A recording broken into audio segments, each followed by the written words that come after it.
Hello दोस्तों, आज हम बीएनएसएस का ये 10वां लेक्चर है। इसमें हम पढ़ेंगे जो पर्सन को अपीयर होने के लिए जो प्रोसेस अप्लाई की जाती है, जो आदेशिकाएं जारी की जाती हैं। तो उनमें हम पर जो पढ़े थे कि भाई पहले समन जारी किया जाता है, फिर उसके बाद में वारंट जारी किया जाता है। वारंट भी दो तरीके से जारी किया जाता है, एक बीडब्ल्यू जारी किया जाता है, फिर एनबीडब्ल्यू जारी किया जाता है। ठीक है। अब उसके बाद में आज जो पढ़ेंगे वो है परमिशन एंड अटैचमेंट से रिलेटेड, जो बीएनएस की सेक्शन 84 से लेके 89 तक है और सीआरपीसी में ये 82 यानी 82 से 86 तक थे। ठीक है। तो यहाँ पर जो प्रोक्लेमेशन होती है, जो उद्घोषणा जारी की जाती है, वो किस व्यक्ति के लिए जारी की जाती है? जब वो फरार हो जाता है। तो अब यहाँ पर बात आती है कि जो फरार होता है, तो फरार का मतलब क्या है? तो पहले तो ये बेसिक एक वर्ड है कि फरार क्या है। तो फरार शब्द कहीं परिभाषित नहीं है, एक केस है सुप्रीम कोर्ट का, करतारी वर्सेस उत्तर प्रदेश राज्य। ये केस है 1976 सुप्रीम कोर्ट का। इस केस में फरार शब्द के संबंध में सुप्रीम कोर्ट ने कहा कि फरार शब्द का अर्थ है छिप जाना, यानी जब जो व्यक्ति है, जब विधिक प्रक्रिया से, लीगल प्रोसीडिंग से, कानून से बचने के लिए, यानी जब विधिक प्रक्रिया से बचने के लिए, विधिक प्रक्रिया से बचने के लिए कोई व्यक्ति अपने या तो जो उसका आवास है, रहने की जगह है, आवास से बाहर कहीं, या फिर अपने आवास में छिप जाता है विधिक प्रक्रिया से बचने के लिए, तो उसको क्या कहा जाता है? उसको फरार कहा जाता है। तो ये केस है करतारी वर्सेस उत्तर प्रदेश राज्य का। ठीक। अब इसमें फरार व्यक्ति के लिए उद्घोषणा जारी की जाती है, प्रोक्लेमेशन जारी की जाती है। पर्सन जो एब्सकंड, यानी फरार का मतलब क्या हो गया इंग्लिश में? एब्सकॉन्डिंग। ठीक है ना। यदि किसी कोर्ट को अब वो चाहे एविडेंस लेने के बाद में या एविडेंस लिए बिना ये विश्वास करने का कारण है कोर्ट के पास में कि कोई व्यक्ति है, पर्सन है, जिसके विरुद्ध वारंट जारी किया गया है, वह फरार हो गया है या फिर अपने को छिपा रहा है। क्यों छिपा रहा है? जिससे वारंट का एग्जीक्यूशन नहीं किया जा सकता। तो फिर कोर्ट क्या करेगी? तो कोर्ट उससे अपेक्षा करने वाली, यह अपेक्षा करने वाली, कौन सी अपेक्षा? वो आगे आएगा कि यह अपेक्षा करने वाली एक रिटन में प्रोक्लेमेशन, उद्घोषणा जारी कर सकती है, यानी उसको पब्लिश कर सकती है। यह अपेक्षा करने वाली क्या अपेक्षा? कि वह व्यक्ति उस उद्घोषणा में प्रकाशित विनिर्दिष्ट स्पेसिफिक जो प्लेस है, जो बताया है, और विनिर्दिष्ट समय पर, ठीक है ना, कहां उपस्थित होगा, कहां पर उपस्थित होगा? विनिर्दिष्ट स्थान पर और विनिर्दिष्ट समय, स्पेसिफिक टाइम और स्पेसिफिक प्लेस पर उपस्थित होगा। कब उपस्थित होगा? ये जो उद्घोषणा प्रकाशित की गई है, इस उद्घोषणा के प्रकाशन की तारीख से कम 30 दिन बाद। ठीक है ना। तो उद्घोषणा के प्रकाशन से 30 दिन बाद जो है वो उपस्थित होगा, यानी उसको 30 दिन का कम से कम टाइम दिया जाता है कि 30 दिन बाद वो कभी भी यहां पर उपस्थित हो सकता है। ठीक है ना। अब ये जो उद्घोषणा है यहां पर, यानी ये 84(1) की उद्घोषणा है। यहां से प्री का भी क्वेश्चन यहां से बनता है और मेंस का भी क्वेश्चन बनता है। ठीक है। अब ये जो उद्घोषणा जारी की गई है, इस उद्घोषणा के प्रकाशन में होने पर उसके बाद में अगर कोई व्यक्ति उपस्थित नहीं होता है, तब उसको आईपीसी की धारा आईपीसी ने बीएनएस की धारा 209 के अधीन उसको दंडित किया जाएगा, जिसमें उसे 3 वर्ष तक का या उसको फाइन या फिर दोनों से और या फिर इसमें कम्युनिटी सर्विस यानी सामुदायिक सेवा का दंड भी जो दिया गया है 209 में, तो इससे उसे दंडित किया जाएगा। 209 बीएनएस आपकी 174 ए आईपीसी से कोरिलेट करती है। ठीक, तो ये यहाँ पर 82(1) की उद्घोषणा है। और अगर 82(1) मतलब 84(1) की बीएनएस की, और अगर 84(4) की अगर उद्घोषणा का वो पालन नहीं करता है तो फिर यहाँ पर सजा उसकी बढ़ जाती है। ठीक है ना। अब यहाँ पर जो इसका नेक्स्ट है कि उद्घोषणा किस तरीके से की जाएगी। ठीक है ना, जो प्रकाशित की जाती है उद्घोषणा, वो प्रोक्लेमेशन, वो किस तरीके से पब्लिश की जाएगी।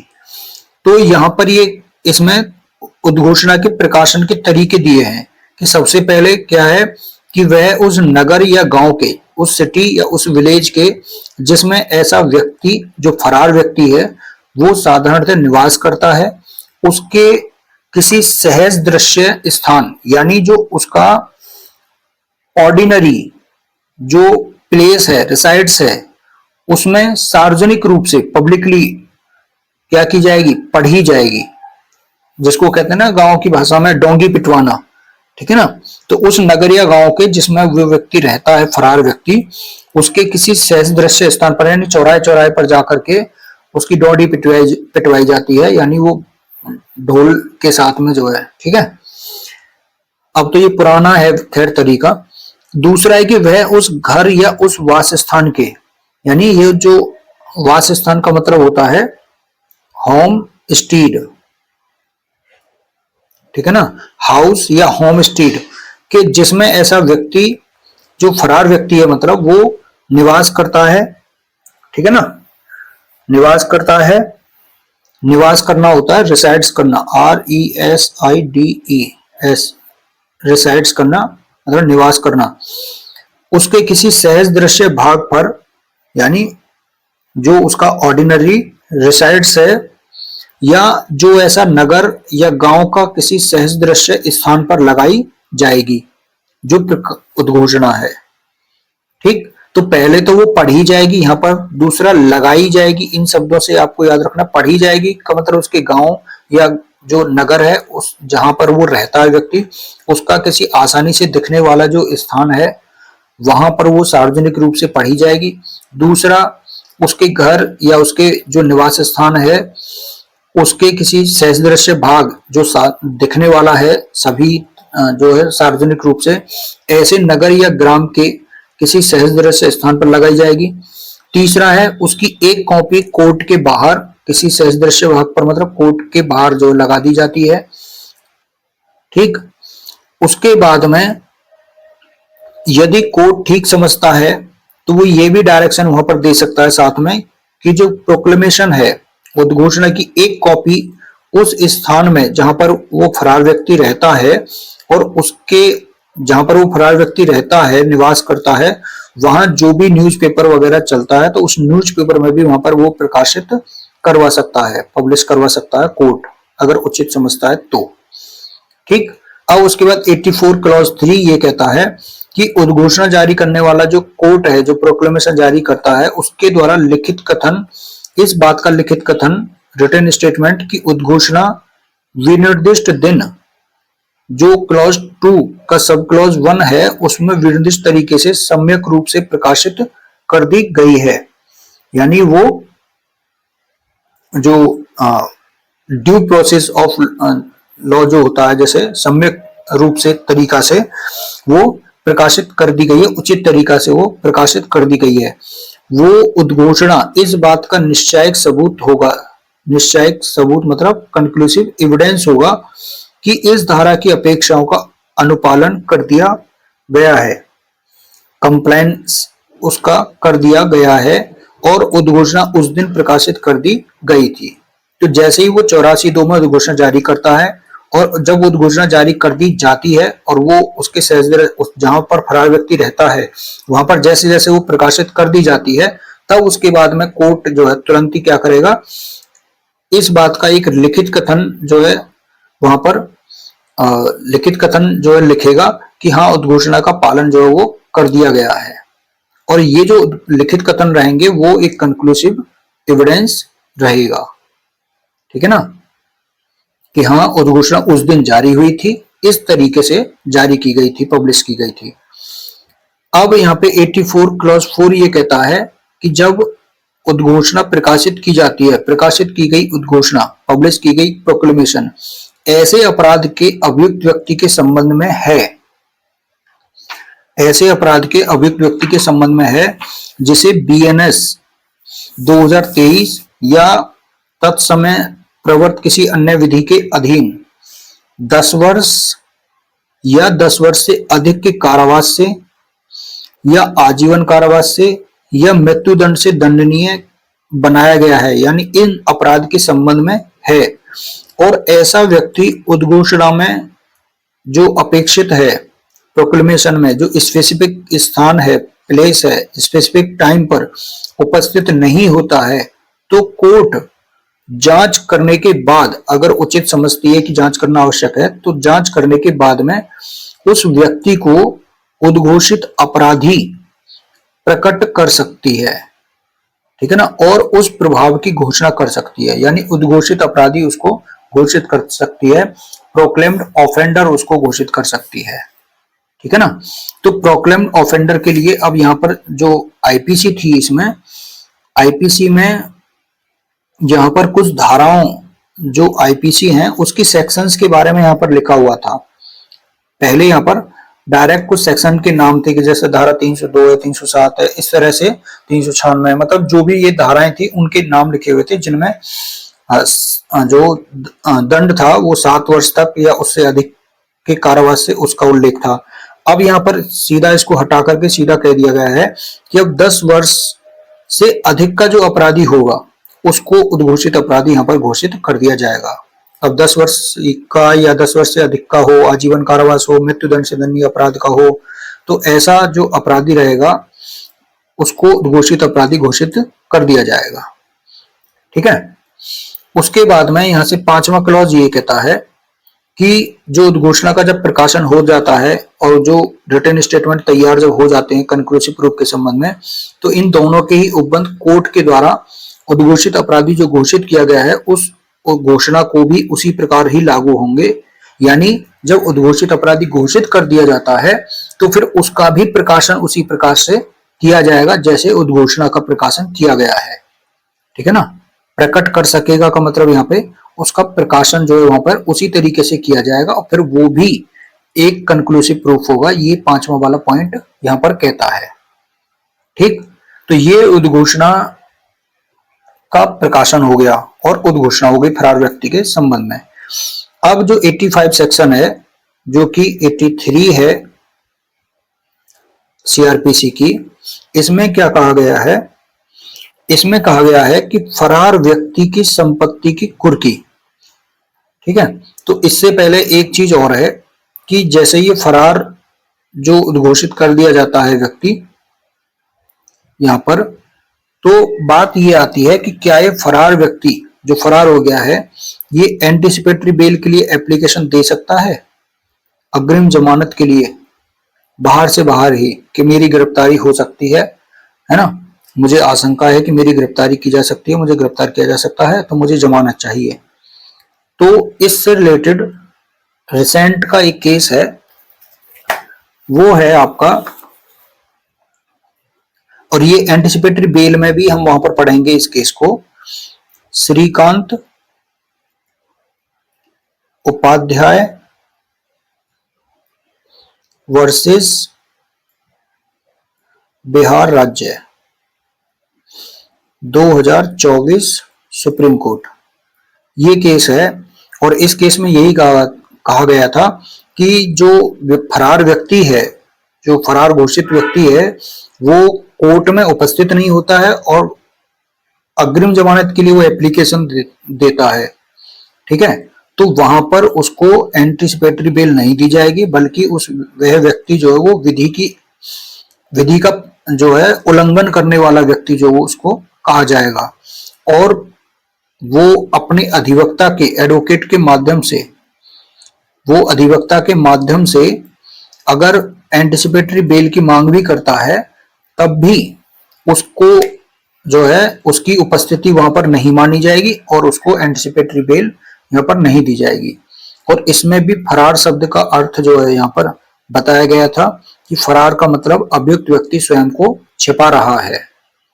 ठीक है, तो ये इससे रिलेटेड केस है और यही बात जो है इसमें भी कही गई थी। एक और केस है इसमें, प्रेम शंकर प्रसाद वर्सेस बिहार राज्य 2022 सुप्रीम कोर्ट। तो इसमें भी यही बात कही गई थी कि फरार उद्घोषित व्यक्ति जो है वो एंटिसिपेटरी बेल का उपचार प्राप्त करने का हकदार नहीं है। ठीक है, तो इससे रिलेटेड ये केस लॉ है।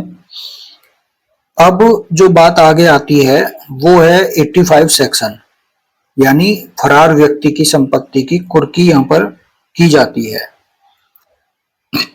तो फरार व्यक्ति की संपत्ति की कुर्की यानी जो अटैचमेंट ऑफ प्रॉपर्टी है, वह पर्सन जो एब्सकॉन्डिंग है उसकी धारा 84 के अधीन उद्घोषणा जारी करने वाला कोर्ट यानी प्रोक्लेमेशन जारी करने वाला कोर्ट ऐसे कारण लेखबद्ध करते हुए उद्घोषणा जारी करने के बाद, ठीक है ना, एक तो ये है कि कुर्की कब की जा रही है, उद्घोषणा जारी करने के बाद किसी भी टाइम पर उद्घोषित व्यक्ति प्रोक्लेम्ड जो ऑफेंडर है उसकी कौन सी प्रॉपर्टी, चल या अचल यानी मूवेबल या इमूवेबल प्रॉपर्टी या दोनों प्रकार की प्रॉपर्टी को, दोनों प्रकार की किसी भी संपत्ति की वहां पर अटैचमेंट वो करने का आदेश दे सकता है।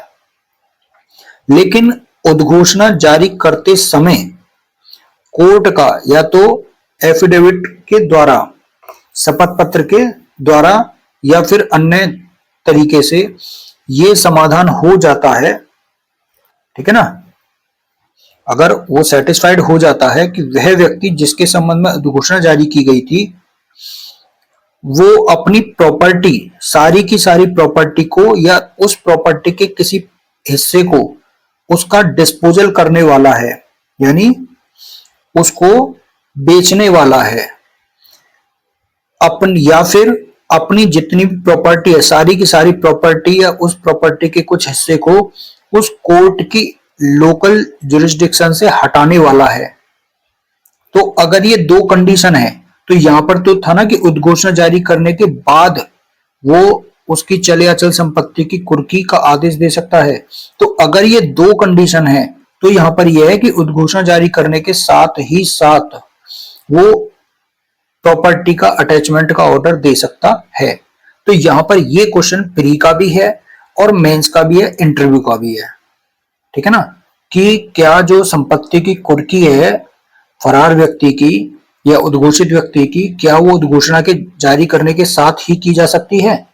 तो सामान्यतः तो नहीं की जा सकती है, ठीक है। लेकिन अगर ये जो प्रोवाइजो है 85 का ये इसकी कंडीशन है तो फिर उद्घोषणा जारी करने के साथ ही साथ संपत्ति की कुर्की का आदेश दिया जा सकता है, ठीक है। उसके बाद में जो 85 का क्लॉज 2 है वो यहां पर कहता है कि अगर जो अटैचमेंट ऑफ प्रॉपर्टी है ऐसा आदेश उस जिले में जिसमें वह दिया गया है उस व्यक्ति की किसी भी संपत्ति की कुर्की को ऑथराइज्ड करता है और उस जिले के बाहर की उस व्यक्ति की किसी संपत्ति की कुर्की वो तब ऑथराइज्ड करेगा जब वह डीएम के द्वारा, कौन सा डीएम, उस डीएम के द्वारा जिसके डिस्ट्रिक्ट में ऐसी प्रॉपर्टी स्थित है उस डीएम के द्वारा उसको एंडोर्स किया जाएगा, प्रस्थांकित कर दिया जाएगा तभी उस जिले में। तो इसका मतलब जो 85 का क्लॉज 2 है वो कहता है अन्य जिले, अन्य डिस्ट्रिक्ट में प्रॉपर्टी, अन्य डिस्ट्रिक्ट में प्रॉपर्टी की कुर्की यानी अटैचमेंट, ठीक है ना, तो वो कैसे होगी, डीएम के प्राधिकार से, ठीक है ना, जब डीएम उस पर एंडोर्समेंट कर देगा, वो प्रस्थांकित कर देगा, ठीक। उसके बाद में 85 का जो क्लॉज 3 है वो यहां पर बात करता है तरीका, मेथड, संपत्ति की कुर्की करने का तरीका, तो ये डायरेक्ट ही क्वेश्चन मेंस का बन जाता है, संपत्ति की कुर्की की रीति या तरीका या मेथड, ठीक है ना, या मैनर। अब यहाँ पर जो तीसरा वाला क्लॉज है वो कहता है कि यदि वे प्रॉपर्टी, अब इसमें दो तरीके से अलग अलग प्रॉपर्टी रहेंगी, ठीक है, एक 3 में प्रॉपर्टी है, एक 4 में प्रॉपर्टी है। 4 में प्रॉपर्टी यहाँ पर अचल है, ठीक है ना, और यहाँ पर दो तरह की प्रॉपर्टी है, एक जो ऋण है यानी जो डेट है, और दूसरा यहाँ पर जो मूवेबल प्रॉपर्टी है।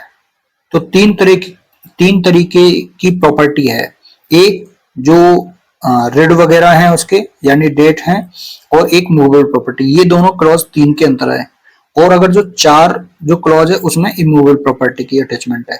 तो ये कैसे की जाती है, तो जो डेट होता है या जो मूवेबल प्रॉपर्टी है उसकी कुर्की की जाएगी पहले यहाँ पर उसका अभिग्रहण द्वारा, यानी जब्ती के द्वारा। जब्ती का मतलब जो है यहाँ पर सीज की जाएगी, ठीक है ना, सीजर द्वारा। दूसरा है यहाँ पर अपॉइंटमेंट ऑफ रिसीवर, यानी रिसीवर की अपॉइंटमेंट के द्वारा की जाएगी। और तीसरा तरीका है कि उद्घोषित व्यक्ति को या उसके निमित्त किसी व्यक्ति को, ठीक है ना, उसके बिहाफ पे मतलब किसी व्यक्ति को भी उस संपत्ति का, उस प्रॉपर्टी का डिलीवर करने का प्रतिषेध करने वाले लिखित आदेश द्वारा।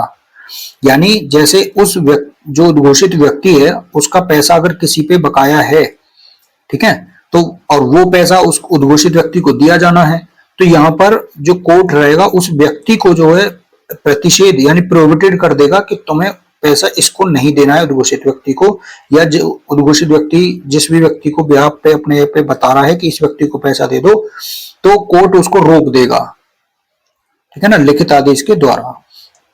चौथा ये कह रहा है कि इन 3 जो तरीके दे रखे हैं इन रीतियों में से सभी तरीके से या किन्हीं 2 से वो की जाएगी, जैसा भी कोर्ट मामले की परिस्थिति के अनुसार ठीक समझता है। तो जो मूवेबल प्रॉपर्टी है, जो ऋण है, उसके संबंध में प्रॉपर्टी की कुर्की या तो सीज करके या अपॉइंटमेंट ऑफ रिसीवर करके या उद्घोषित व्यक्ति को या उसके बिहाफ पे कोई व्यक्ति है उसको प्रॉपर्टी का जो डिलीवरी है वो रोक करके। उसके बाद में यदि वह प्रॉपर्टी जिसको अटैचमेंट करने का ऑर्डर दिया गया है वो इमूवेबल प्रॉपर्टी है, तो इस धारा के अधीन कुर्की राज्य सरकार, अगर इसमें भी 2 तरीके की प्रॉपर्टी हो गई इमूवेबल प्रॉपर्टी में। पहली प्रॉपर्टी ये हो गई कि ऐसी इमूवेबल प्रॉपर्टी अगर ऐसी है जिसमें से राज्य सरकार को रेवेन्यू देने वाली जो जमीन है, भूमि है, उसकी दशा में उस जिले के कलेक्टर के माध्यम से कुर्की की जाएगी, ठीक है ना, उस जिले के कलेक्टर यानी जिसमें वह भूमि स्थित है। तो जिस भूमि से रेवेन्यू दिया जा रहा है ना, यानी एक तरह से वो कृषि भूमि हो गई, ठीक है ना, तो कृषि भूमि के संबंध में जो रहेगा वो कलेक्टर के माध्यम से उसकी कुर्की की जाएगी। और अन्य सब दशाओं में कैसे की जाएगी, एक तो कब्जा लेकर के यानी उसका पोजेशन लेकर, ठीक है ना, उसका पोजेशन लेकर के, कब्जा लेकर। दूसरा फिर वही तरीका जो मूवेबल वाला था, इसमें देखो पोजेशन है और उसमें क्या था, सीज था, ठीक है ना, उसमें सीज किया जा रहा था। और यहां पर दूसरा वही तरीका है रिसीवर की अपॉइंटमेंट, और तीसरा भी वही है यहाँ पर जो मूवेबल प्रॉपर्टी में था, सेम है, और चौथा भी सेम है। तो अंतर यहां पर बस पहले वाले में आ रहा है। उसके बाद में 5वां यहाँ पे जो प्रॉपर्टी का तरीका है वो है कि अगर प्रॉपर्टी ये है तो खैर इन्हीं में से ही, ये दोनों में से, कि चाहे वो मूवेबल है चाहे वो इमूवेबल प्रॉपर्टी है, ठीक है ना, चाहे वो मूवेबल है चाहे वो इमूवेबल है, तो इन दोनों ही प्रॉपर्टी में से अगर प्रॉपर्टी इस तरह की है कि वो जीवधन है, ठीक है ना,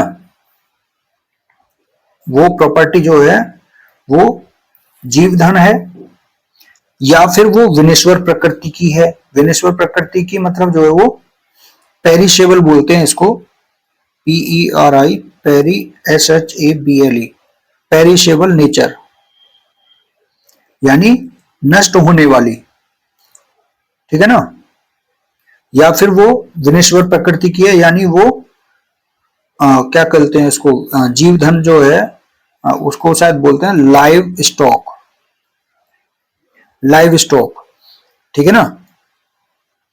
तो यहां पर कोर्ट क्या करेगी, कोर्ट या तो तुरंत उसके सेल करने का ऑर्डर दे सकती है, फिर वहां पर वो कुर्क नहीं करेगी, फिर वो क्या करेगी, उसको सेल करेगी, ठीक है ना। और सेल से जो भी यहां पर प्राप्त होगा, जो आगम, आगम बोलते हैं जो प्रोसीड्स, प्रोसीड्स को आगम बोलते हैं, जो भी यहां पर विक्रय से द्वारा जो प्राप्त होगा, यानी धन ही हो गया एक तरह से, वो कोर्ट के आदेश के अधीन रहेंगे, फिर जो भी आगम रहेंगे विक्रय के बाद में, ठीक है। यानी सीधा सीधा है कि जो कोर्ट ने जितना भी उस पर लगाएगा जुर्माना वगैरह, ठीक है ना, तो वो उसमें से काट लिया जाएगा, शेष उसको लौटा दिया जाएगा। अब जो 6 है वो अपॉइंटमेंट ऑफ रिसीवर की पावर्स, ड्यूटीज और लाइबिलिटी, इसके बारे में बात करता है, और वो कौन से होंगे, जो सीपीसी 1908 में दिए हुए हैं, ठीक है ना, वहां पर ये होंगे। अब उसके बाद में वहां पर जो रिसीवर की नियुक्ति है ना, वो वहां ऑर्डर 40 जो रिसीवर के संबंध में प्रावधान करता है वहां पर, तो उससे रिलेटेड है। अब जो 86 सेक्शन है यहाँ पर, ये बीएनएसएस में नई जोड़ी गई है। ये बात करती है उद्घोषित व्यक्ति की संपत्ति की पहचान करना, ठीक है ना, यानी आइडेंटिफिकेशन करना और अटैचमेंट करना। अब ये कौन सी उद्घोषित व्यक्ति की संपत्ति है जो हम अभी ऊपर पढ़ रहे थे, तो ये अलग कैसे है, ये है प्रॉपर्टी, ये जो प्रोविजन नया जोड़ा गया है, ये प्रोविजन जोड़ा गया है चैप्टर नंबर 8 के संबंध में। चैप्टर नंबर 8 में क्या है, वहां पर चैप्टर नंबर 8 है जो संविदाकारी राज्य होते हैं, संविदाकारी राज्य जो होते हैं। अब संविदाकारी राज्य की डेफिनेशन चैप्टर नंबर 8 में दी हुई है, ठीक है। वहां पे जो कॉन्ट्रैक्टिंग जो स्टेट होता है, वो होते हैं जो भारत से बाहर का, यानी जो कुछ फॉरेन कंट्री जो होती हैं, वो भारत के बाहर के देश या स्थान, ठीक है ना, जिसके संबंध में सेंट्रल गवर्नमेंट के द्वारा, सेंट्रल गवर्नमेंट के द्वारा एग्रीमेंट के माध्यम से, संधि के माध्यम से, ट्रीटी के माध्यम से, ठीक है ना, ऐसे देश की सरकार के साथ में कोई भी अरेंजमेंट किया हुआ है, तो वो संविदाकारी राज्य होता है, कॉन्ट्रैक्टिंग स्टेट जो है वो कहलाता है। और ये जो चैप्टर 8 है, ये चैप्टर 8 आपका 111 से लेकर के 124 तक प्रोविजन करता है, ठीक है ना। और ये चैप्टर 7A सीआरपीसी का 7A था, जो 105A से लेकर L तक के इसमें प्रोविजन थे। तो ये उसके संबंध में है कि अब उद्घोषित व्यक्ति, अगर वो प्रॉपर्टी उसकी विदेश में भी है, तो वहां से भी उसकी प्रॉपर्टी जो है वो कुर्क की जा सकती है, ठीक है ना। तो ये वाली चीज है। अब 86 कहता है कि कोर्ट, अब जो संविदाकारी राज्य है ना, वहां से जब कोई, अगर उस देश के न्यायालय के द्वारा अगर भारत में कोई व्यक्ति ऐसा है, उद्घोषित व्यक्ति है, तो उसकी प्रॉपर्टी की कुर्की यहां से कैसे की जाएगी, और अगर यहाँ का कोई अपराधी बाहर चला गया, उसकी प्रॉपर्टी बाहर है, तो वहां से कैसे कुर्की की जाएगी। तो उसके संबंध में प्रोविजन मतलब जो वो इस चैप्टर में दिए हुए हैं। वहां का उस संबंध में इन्वेस्टिगेशन कैसे किया जाएगा, गिरफ्तारी कैसे की जाएगी, ठीक है ना, और क्या नाम है, अटैचमेंट कैसे किया जाएगा उस संपत्ति का, इसके संबंध में प्रोविजन चैप्टर 8 में यहाँ पर दिए गए हैं। अब जो प्रॉपर्टी की यहाँ पर कुर्की की जाती है, वो एसपी जब कोर्ट को, मतलब कोर्ट क्या करेगा, एसपी या पुलिस कमिश्नर की पंक्ति या इससे ऊपर की किसी पुलिस अधिकारी, यानी कमिश्नर से ऊपर का कोई पुलिस अधिकारी रहेगा या फिर एसपी, इनसे जब लिखित अनुरोध, यानी जो लेटर ऑफ रिक्वेस्ट होता है अनुरोध जब प्राप्त होता है, एप्लीकेशन रिक्वेस्ट का प्राप्त होने पर कोर्ट क्या करेगा, चैप्टर 8 में जो प्रक्रिया बताई हुई है, प्रोसेस बताई हुई है, उसके अनुसार किसी उद्घोषित व्यक्ति, प्रोक्लेम्ड व्यक्ति से संबंधित जो प्रॉपर्टी है उसकी क्या करेगा, पहचान करेगा, यानी आइडेंटिफिकेशन करेगा, उसकी अटैचमेंट करेगा, उसको सीज करेगा, जब्ती के लिए किसी न्यायालय या संबंधित राज्य के किसी प्राधिकारी से सहायता का अनुरोध करने की प्रक्रिया का आरंभ करेगा। तो भाई एसपी या पुलिस कमिश्नर कोर्ट को जो है अनुरोध करेंगे, है ना, असिस्ट करेंगे रिक्वेस्ट करने का। तो कोर्ट क्या करेगा भाई, पुलिस एसपी और पुलिस कमिश्नर का मतलब क्या हो गया, गवर्नमेंट। तो गवर्नमेंट कोर्ट से कहेगी कि इस व्यक्ति की हम संपत्ति जो की जानी है, तो फिर कोर्ट के द्वारा जो है क्या किया जाएगा, फिर उस कोर्ट को जिस जगह पे, जिस देश के न्यायालय में, है ना, या वहां की सरकार के प्राधिकारी से सहायता का अनुरोध यहां पर कोर्ट के माध्यम से किया जाएगा। ठीक है। तो अब यहां पर जो नेक्स्ट है वो है सेक्शन 87। 87 आपका बात करता है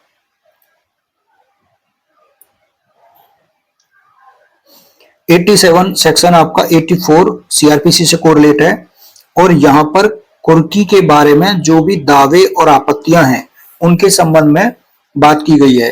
यानी जो भी क्लेम्स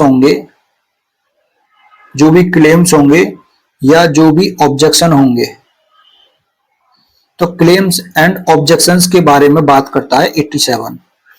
अब सेक्शन 87 कहता है कि धारा 85 यानी सेक्शन 85, है ना, धारा 85 यानी नेक्स्ट जो सेक्शन जो इसमें सेक्शन आएगी, जो इसमें 82 वाली जो सेक्शन थी, है ना, मतलब 82 नहीं 83 के सेक्शन जो थी, उसके अधीन कुर्क की गई संपत्ति के बारे में उस कुर्की की तारीख से 6 महीने, तो ये प्री का क्वेश्चन यहां से बन जाता है कि कुर्की की तारीख से 6 महीने के भीतर कोई व्यक्ति जो उद्घोषित व्यक्ति से भिन्न है, यहां पर उद्घोषित व्यक्ति की बात नहीं हो रही है, उद्घोषित व्यक्ति से भिन्न कोई व्यक्ति है, दूसरा कोई व्यक्ति है प्रोक्लेम्ड ऑफेंडर से, और कुर्की की तारीख से 6 महीने के भीतर किस ग्राउंड पर, इस ग्राउंड पर वो क्लेम कर सकता है या ऑब्जेक्शन कर सकता है कुर्की का, कि क्लेम करेगा तो वो कहलाएगा दावेदार, ऑब्जेक्शन करेगा तो वो कहलाएगा आपत्तिकर्ता। ठीक है ना। तो यहां पर उसका उस संपत्ति में कोई हित है, इस आधार पर जो कुर्क की गई है संपत्ति, उस संपत्ति में दावेदार का या आपत्तिकर्ता का कोई न कोई हित है, ऑब्जेक्टर और क्लेमेंट जिसको बोलते हैं, क्लेमेंट या ऑब्जेक्टर। ठीक है, उसका कोई हित है उस प्रॉपर्टी में, और ऐसा हित धारा 85 के अधीन कुर्क नहीं किया जा सकता है।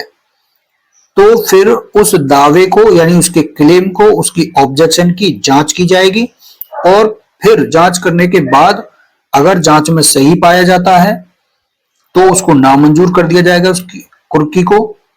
ठीक है ना। और अगर गलत पाया जाता है तो उसको मंजूर कर दिया जाएगा कुर्की को, मतलब आवेदन को उसके को अगर सही पाया जाता है तो मंजूर किया जाएगा और गलत पाया जाता है तो नामंजूर कर दिया जाएगा। परंतु इसमें एक और चीज है कि इस उपधारा द्वारा जो अनुज्ञात अवधि यानी 6 महीने का जो टाइम है, उसके भीतर किसी दावेदार या आपत्तिकर्ता की मृत्यु अगर हो जाती है तो उसका विधिक प्रतिनिधि यानी जो लीगल रिप्रेजेंटेटिव रहेगा उसके द्वारा उसको चालू रखा जा सकता है, क्योंकि किसी व्यक्ति की संपत्ति थोड़ी ना कुर्क की जा सकती है ऐसे। तो ये उसका अधिकार बन जाएगा और उसका अधिकार वो आगे जनरेशन तक चलता रहेगा। ठीक है ना। अब इसमें ये कह रहा है 87 क्लॉज 2 में कि जो दावे और आपत्तियां हैं, जो क्लेम एंड ऑब्जेक्शन है, वो उस कोर्ट में किए जाएंगे जिसके द्वारा अटैचमेंट का ऑर्डर दिया गया था, या यदि दावा या आपत्ति ऐसी संपत्ति, ऐसी प्रॉपर्टी के बारे में क्लेम और ऑब्जेक्शन जो धारा 85 की उपधारा 2 के अधीन एंडोर्स्ड ऑर्डर के अधीन यानी किसी अन्य जिले में।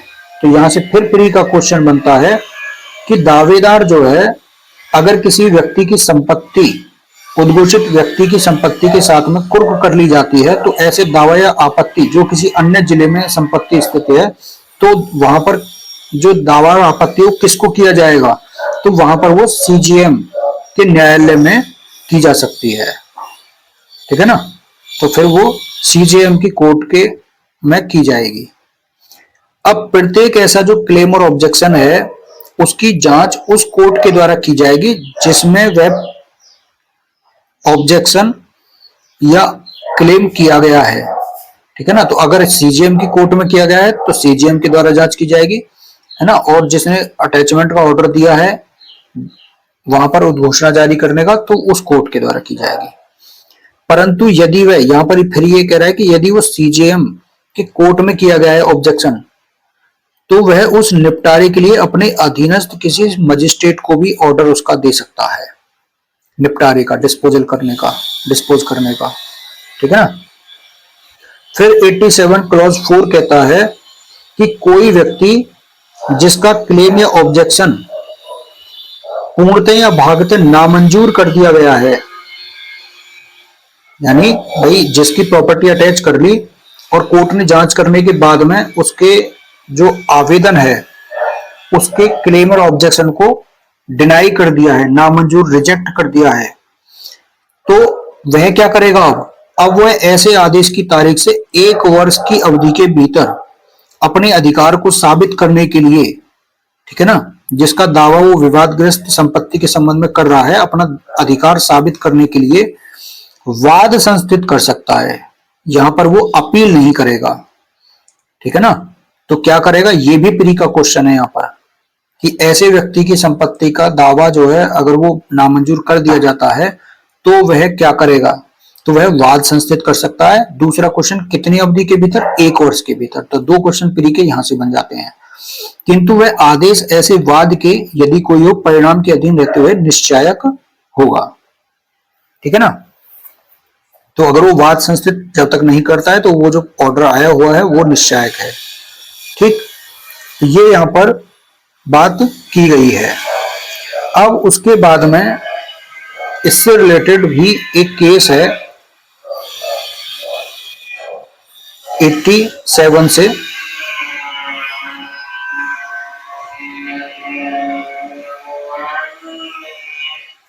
से रिलेटेड एक केस है हामिद खान वर्सेस स्टेट। ये एक केस है 1957 इलाहाबाद हाईकोर्ट का केस है। इसमें बोला था कि धारा 84 यानी प्रेजेंट में 87 धारा 84 के अधीन कार्यवाही वो कैसी कार्यवाही है? न्यायिक कार्यवाही।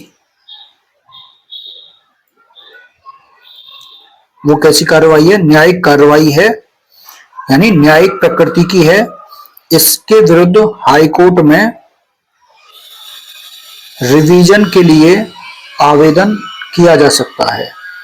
ठीक है ना, तो इसमें ये बात कही गई कि यहाँ पे जो वाद संस्थित किया जा रहा है तो अपील नहीं कर सकता, रिवीजन कर सकता है। ठीक है ना, ये बात इस केस में की गई थी हाई कोर्ट के द्वारा। अब इसके बाद में सेक्शन 88 क्या कहता है? कुर्क की हुई संपत्ति को रिलीज करवाना, उसका विक्रय करना और उसको वापस करना। तो 3 बातें हैं इसमें, रिलीज, सेल और उसको विड्रॉ करना। ठीक है ना, यानी रीस्टोर करना बोलते हैं इसको, रीस्टोरेशन, वापस करना।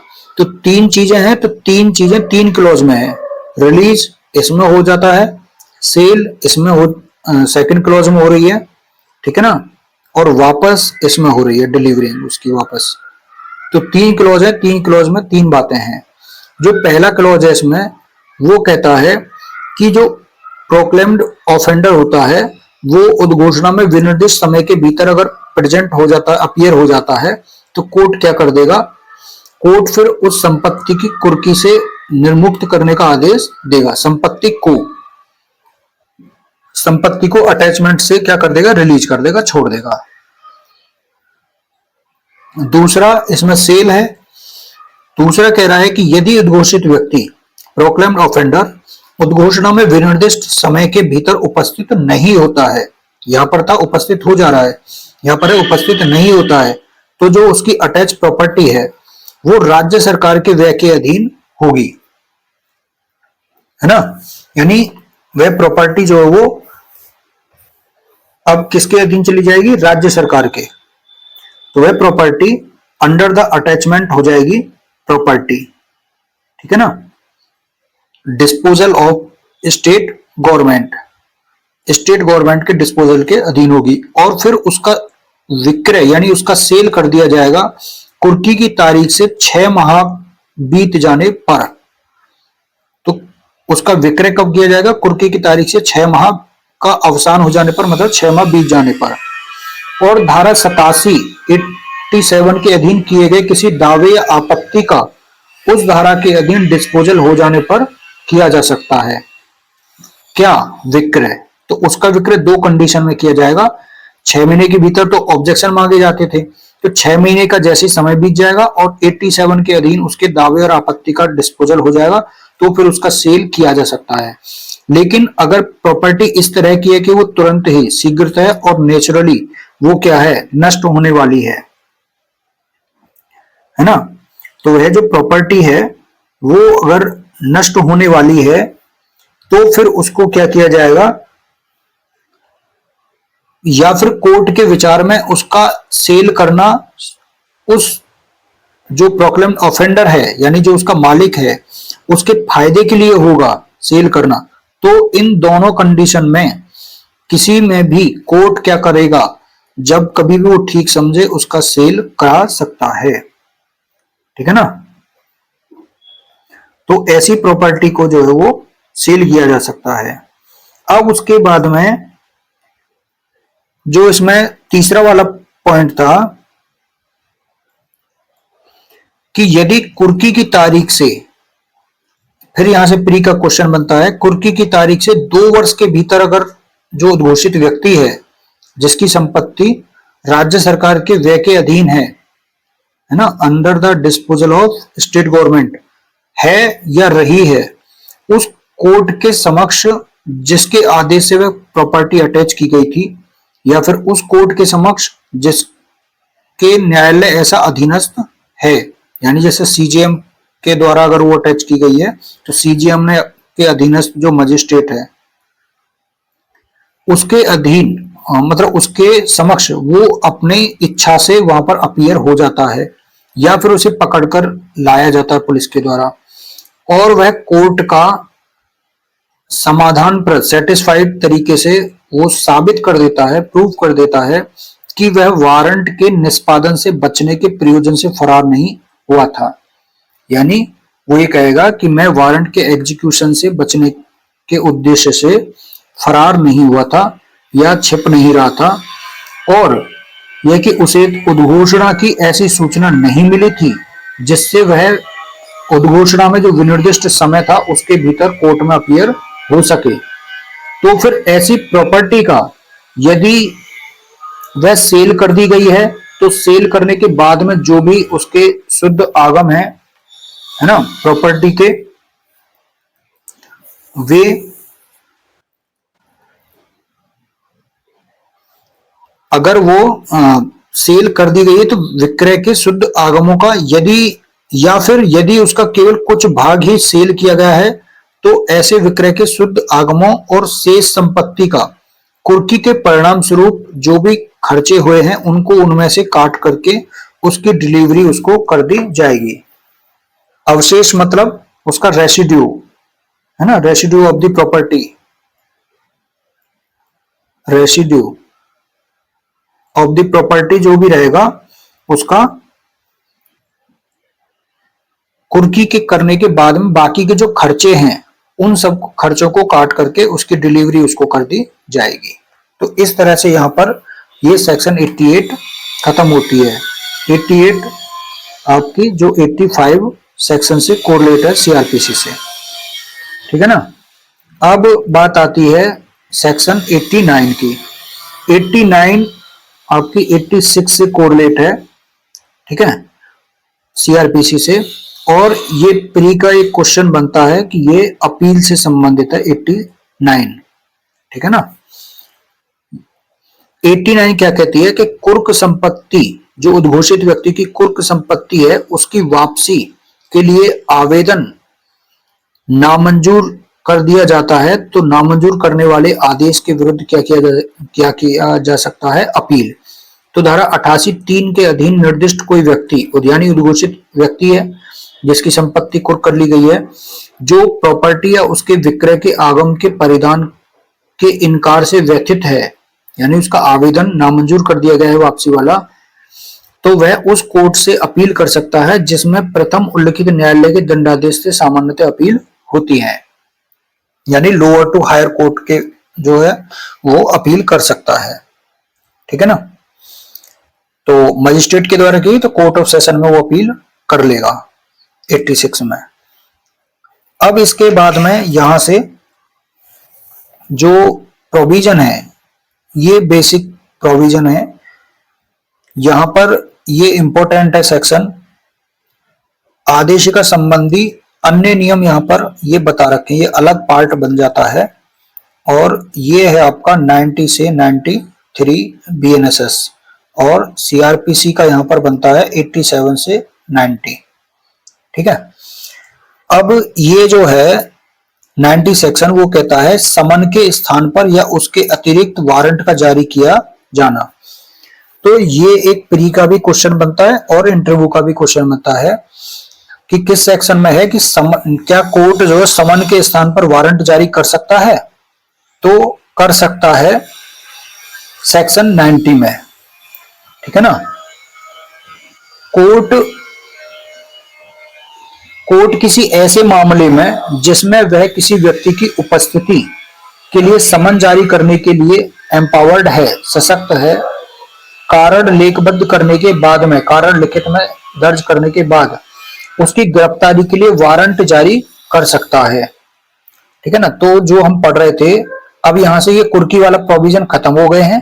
अब यहां से जो मिसलेनियस टाइप से जो प्रोसेस हैं, जैसे हमने समन पढ़ा, वारंट पढ़ा, ठीक है ना, गिरफ्तारी पढ़ी, गिरफ्तारी वारंट पढ़े, फिर उसके बाद में उद्घोषणा और कुर्की पढ़े। तो अब यहाँ पर इन दोनों से रिलेटेड मैटर यहाँ से स्टार्ट हो रहा है। तो कोर्ट उस जो है जिसके लिए समन जारी करने के लिए वो एम्पावर्ड है, कारण लेखबद्ध करने के लिए, वो गिरफ्तारी के लिए वारंट भी जारी कर सकता है, ठीक है ना। कब जारी कर सकता है? यदि या तो समन जारी करने से पहले या समन जारी करने के बाद, लेकिन उसकी उपस्थिति के लिए जो नियत समय है उससे पहले, यानी टाइम बचा रहना चाहिए उसके उपस्थिति के लिए, कोर्ट को यह विश्वास करने का कारण दिखाई देता है कि वह व्यक्ति फरार हो गया है, जिसके खिलाफ समन जारी किया गया था वह फरार हो गया है या समन का पालन नहीं कर रहा है, तो फिर वो क्या करेगा, समन के स्थान पर वारंट जारी कर देगा। या दूसरी कंडीशन क्या है, यदि वह ऐसे टाइम पर अपीयर होने में असफल होता है और यह साबित कर देता है कि उस पर समन की तामील उचित तरीका से ऐसे समय में कर दी गई थी कि उसके अनुसार उपस्थित होने के लिए उसके पास में अवसर था, और फिर ऐसी असफलता के लिए कोई उचित प्रतिहेतु नहीं दिया जाता है ना। तो ऐसी अब असफलता मतलब फेलर, और उचित प्रतिहेतु का मतलब रीजनेबल एक्सक्यूज, रीजनेबल एक्सक्यूज, कोई उचित प्रतिहेतु नहीं दिया जाता है। तो दो कंडीशन में वो समन के स्थान पर वारंट जारी कर सकता है। उसके बाद में यहां पर जो और आप क्लॉज देखेंगे बीएनएसएस का, तो सेक्शन 27, सेक्शन 227 है ना, जो सीआरपीसी की धारा 204 थी, और 282 जो सीआरपीसी की धारा 259 थी। तो यहां पर भी समन के स्थान पर वो वारंट जारी करता है 227 में, और यहाँ 282 में समन मामलों को वारंट मामलों में भी चेंज कर सकता है मजिस्ट्रेट ट्रायल के दौरान। ठीक है ना। अब यहां जो वारंट जारी किया जाता है व्यक्ति की हाजिरी के लिए, गिरफ्तारी के लिए वारंट जो जारी किया जाता है, ऐसे ही व्यक्ति के लिए यहां पर किसके लिए वारंट है? व्यक्ति की उपस्थिति के लिए। ठीक है ना। और एक है अभियुक्त की उपस्थिति के लिए। तो अभियुक्त की उपस्थिति के लिए जो वारंट जारी किया जाता है वो आप पढ़ेंगे 75 सेक्शन बीएनएसएस का। ठीक है ना। तो उसमें अभियुक्त की उपस्थिति के लिए वारंट जारी किया जाता है गिरफ्तारी के लिए, और यहां किसी व्यक्ति की उपस्थिति के लिए वारंट जारी किया जाता है। अब उसके बाद में यहां पर सेक्शन है 91, सेक्शन 91 जो कि आपकी 88 सेक्शन से कोरिलेट है सीआरपीसी से। यहां पर बात करता है कि जो उपस्थिति के लिए उसके खिलाफ में समन या वारंट जारी किया गया है, तो उपस्थित जब वो हाजिर होता है तो उससे बॉन्ड या बेल बॉन्ड लेने की पावर, उसके बारे में बात करता है। तो जब कोई व्यक्ति जिसकी उपस्थिति या गिरफ्तारी दोनों के लिए किसी कोर्ट का जो प्रिसाइडिंग ऑफिसर है, पीठासीन अधिकारी, वह समन या वारंट जारी करने के लिए जो एम्पावर्ड है, तो वह व्यक्ति ऐसे कोर्ट में उपस्थित है, तो तब वो अधिकारी क्या करेगा? जब उपस्थित हो जाएगा व्यक्ति, तो उस व्यक्ति से ये एक्सपेक्ट करेगा, अपेक्षा कर सकता है कि वह उस कोर्ट में या फिर अन्य कोर्ट में जिसको मामला विचारण के लिए ट्रांसफर किया जाना है ट्रायल के लिए, अपनी उपस्थिति के लिए, ठीक है ना, उपस्थित तो हो गया, लेकिन अब आगे की कार्यवाही के लिए जब भी उसको बुलाया जाएगा तो वो आ जाएगा, मतलब कोर्ट में उपस्थित होगा, तो उसकी उपस्थिति के लिए बॉन्ड या बेल बॉन्ड वो भरेगा। ठीक है। और ऐसे ही 92 भी है, फिर इसी से आगे का कि उपस्थिति का बॉन्ड या बेल बॉन्ड अगर वो वायलेट करता है, भंग ब्रीच करता है यहां पर, तो उसकी गिरफ्तारी की जा सकती है।